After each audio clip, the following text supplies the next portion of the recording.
अब एक बात सावधानी से सुनिएगा, शायद शिव महापुराण के माध्यम से अभी तक ये बात सामने नहीं आई, पर शिव पंचायत कथा में आ रही है। जितने आस्था चैनल पर कथा सुन रहे हो, जितने फेसबुक और यूट्यूब पर सुन रहे हो, और जितने इस छत्तीसगढ़ की पावन धरा पर बैठकर सुन रहे हो, बहुत सावधानी से सुनना। एक प्रश्न हमारे भीतर खड़ा होता है, जब हम सूर्य नारायण भगवान को अर्घ देते हैं, जल चढ़ाते हैं, तो वो जल पृथ्वी पर जब गिरता है तो उसके छींटे हमारे शरीर पर लगते हैं। क्या वो ठीक है? क्या वो श्रेष्ठ है? तो शिव महापुराण की कथा कहती है, जब हम सूर्य को अर्घ देते हैं, सूर्य को जल चढ़ाते हैं, वो पानी जब पृथ्वी पर गिरता है, उसके छींटे हमारे शरीर पर लगते हैं, तो वो श्रेष्ठता का भाव निर्मित करते हैं। वो गलत नहीं हो सकता। कारण अब वो भी समझ लीजिए।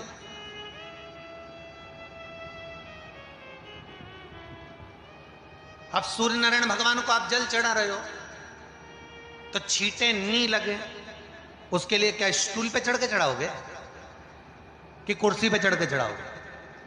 अरे बोलो तो सही। अब कई लोगों के दिमाग में यह बात भरा गई कि हम भगवान को जल चढ़ाते हैं, वो हमारे शरीर में छींटे लगते हैं, जमीन पे से पानी गिरता है, वो हमारे शरीर को छींटे लगते हैं, भगवान को अच्छा नहीं लगता होगा। कौन ने कहा? पहले तो उसको पकड़ के ला।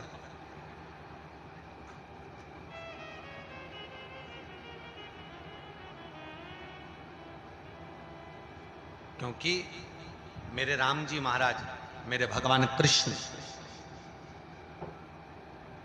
बड़े बड़े संत, साधु, सन्यासी, तपस्वी, साधक, उपासक जितने भी हुए, जिन्होंने सूर्य की आराधना करी, इन्होंने टेबल पे चढ़कर या कुर्सी पे चढ़कर जल नहीं चढ़ाया, इन्होंने पृथ्वी पर खड़े होकर ही, क्योंकि पृथ्वी तत्व के देव हैं शिव। जब हम मृत्यु लोक पर खड़े होकर, पृथ्वी पर खड़े होकर भगवान शंकर का भाग पृथ्वी तत्व को धारण कर कर जल को हाथ में लेकर जब समर्पित करते हैं, और जो जल नीचे गिरता है वो शरीर पर अगर लगता है तो हमको उसका आशीर्वाद ही प्राप्त होता है, दोष नहीं लगता। पर लोगों ने इसको विपरीत कर दिया। कि कौन ने विपरीत करा? कई लोगों ने इसको विपरीत कर दिया। कौन ने विपरीत करा? तो जो दूसरे धर्म के लोग होते हैं, जिनको हिंदू धर्म से नफरत होती है और जो हिंदू धर्म की पूजन, सेवा, अर्चना को समाप्त करना चाहते हैं, वो धीरे धीरे धीरे धीरे कहने लगे कि सूर्य को जल चढ़ाओगे तो शरीर में लगेगा, शरीर में लगेगा तो दोष लगेगा। इसको कह कहकर घर घर में सूर्य को जल चढ़ाना लोगों ने बंद कर दिया कि आप जल चढ़ाएंगे तो दोष लगेगा, शरीर पे छींटा लगेगा, शरीर को ऐसा लगेगा। ये दोष नहीं है। कितनी सुंदर बात है महाराज। सूर्य नारायण भगवान को जब जल चढ़ाया जाता है, हाथ सिर से 8 इंच की दूरी पर होना चाहिए। जम के बोलिए, सिर से कितना ऊंचा होना चाहिए? 8 इंच ऊपर अपना हाथ होना चाहिए मस्तक से सूर्य को जल चढ़ाते समय। और ना चांदी का, ना स्टील का, ना लोहे का, ना प्लास्टिक का, ना कांच का, ना सोने का कोई बर्तन, ना कांसे का, ना एल्युमिनियम का, ना पीतल का, केवल एक पात्र होना चाहिए, वो है तांबे का। काय का पात्र होना चाहिए? तांबे का पात्र। और सूर्य नारायण भगवान को जब 8 इंच ऊपर तुम्हारा हस्त है, और जब हम सूर्य को जल चढ़ा रहे हैं, कैसे जल चढ़ाना है वो भी समझ लीजिए। अगर कोई कैंसर का मरीज है, जिसके चेस्ट में कैंसर आ गया हो, लेफ्ट में, राइट में कहीं पर कैंसर आ गया हो, या कोई गठान आ गई हो, तो महाराज आप जल चढ़ाते समय उस जल की धार को सूर्य भगवान को जब चढ़ा रहे हो, तो धार आपकी गठान की ओर जाना चाहिए, जिससे सूर्य की किरण उस जल में से आपके उस स्थान पर पड़े, उस जगह पर पड़े जहां पर गठान है। महाराज आप लगातार जल तो चढ़ाना चालू करो, अच्छे अच्छे डॉक्टर फेल हो जाएंगे और कह देंगे गठान ठीक हो गई।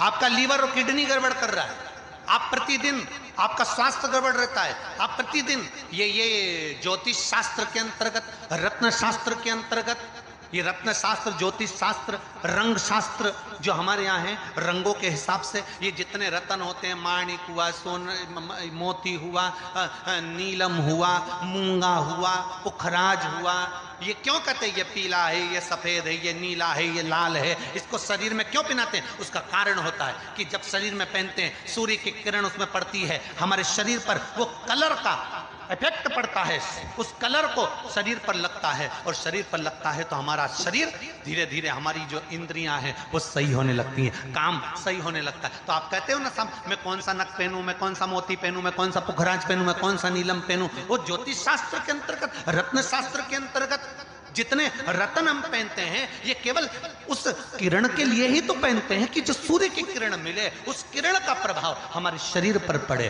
तो इन सबसे अच्छा है कि सुबह शंकर भगवान का नाम लो, तांबा का लोटा में जल भरो, 8 इंच ऊपर।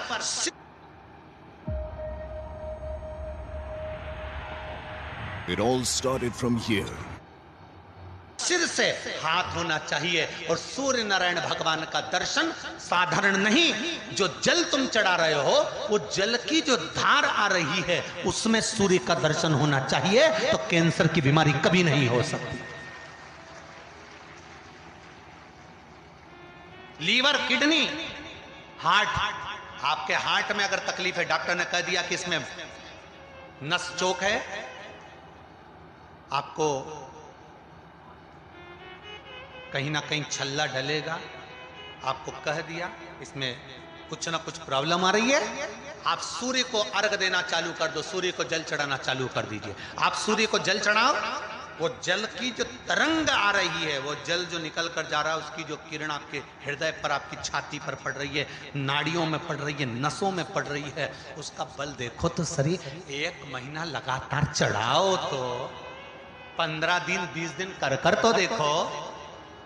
क्यों राम जी महाराज जल चढ़ाते थे, क्यों भगवान कृष्ण जल चढ़ाते थे सूर्य को, क्यों दशरथ जी महाराज जल चढ़ाते थे, क्यों कश्यप ऋषि जल चढ़ाते थे सूर्य को, सारे 33 कोटि देवता, सारे ऋषिवर, साधु संत सन्यासी तपस्वी साधक उपासक सब भगवान सूर्य को अर्घ दिया करते थे। क्यों देते थे, किस लिए?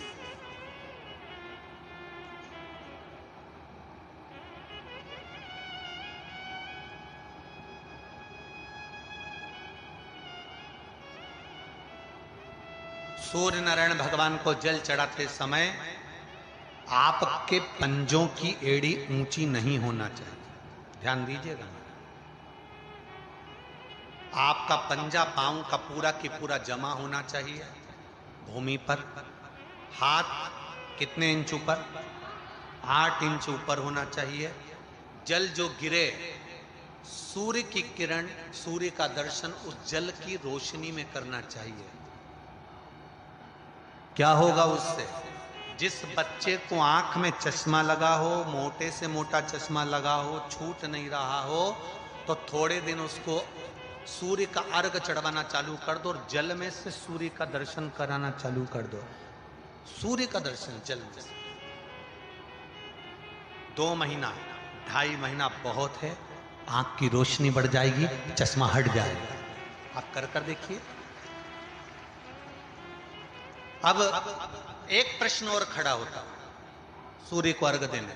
गुरुजी, पंचदेव पंचायत में सूर्य नारायण भगवान शंकर की पंचायत में हैं।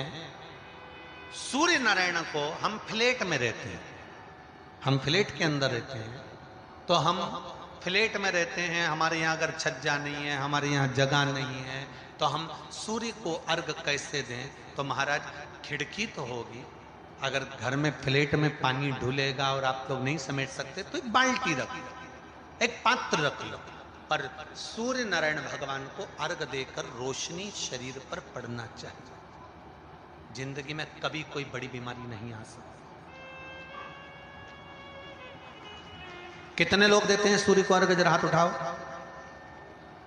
बहुत बढ़िया, बहुत जोरदार। पुरुष लोग भी देते हैं ना, चाहे बच्चे से बच्चा हो, बच्चों के हाथ में भी 1 लोटा पानी पकड़ाओ। घर में छोटे बच्चे हो ना, उनको तांबे का लोटा दो, पानी दो, जा बाहर खड़े हो जा, 1 लोटा पानी चढ़ा के। पहले दिन आप स्वयं बच्चे के साथ बाहर खड़ी हो, ओटले पर, घर के बाहर खड़ी हो, छत पे खड़ी हो या घर के बाहर खड़ी हो, और बच्चे से कह लो चढ़ाओ बेटा, देखो ऐसा हाथ 8 इंच ऊपर करिए, तांबे का लोटा लेकर पानी धीरे धीरे डोलना है, जैसे वो स्लो मोशन के सीन नहीं होते नाटक में, ये एकदम धीरे धीरे, बस नहीं तो मालूम पड़े छोरा छोरी एक साथ उंडेल के नहीं। जल चढ़ाते समय उस पानी में से सूर्य की किरण पड़ना चाहिए, सूर्य की। एक बात और कहना चाहूंगा, अगर आप लोग स्वीकार करेंगे तो, अगर कहीं आपको लगता हो कि बच्चा पढ़ने में कमजोर है, विद्या में कमजोर है, रिजल्ट अच्छा नहीं आ रहा, पढ़ने में कमजोर है, वो पढ़े अपनी जगह पढ़े, वो कार्य करे अपनी जगह करे, मेहनत करे अपनी जगह करे। बच्चों को कह दो कि कुछ समय के लिए सूर्य को अर्घ देना चालू कर। सूर्य की किरण जहां पर ब्राह्मण या हिंदू धर्म का व्यक्ति मस्तक पर तिलक लगाता है, भुकुटियों के बीच में उस सूर्य की किरण इस भुकुटी के बीच पड़ना चाहिए, परंतु पानी कम से कम ना करते हुए स्लो मोशन में धीरे धीरे गिरना चाहिए, एकदम धीरे धीरे। तो यहां एक रेखा सूर्य की किरण से पड़ती है। चंद्रदेव का लड़का था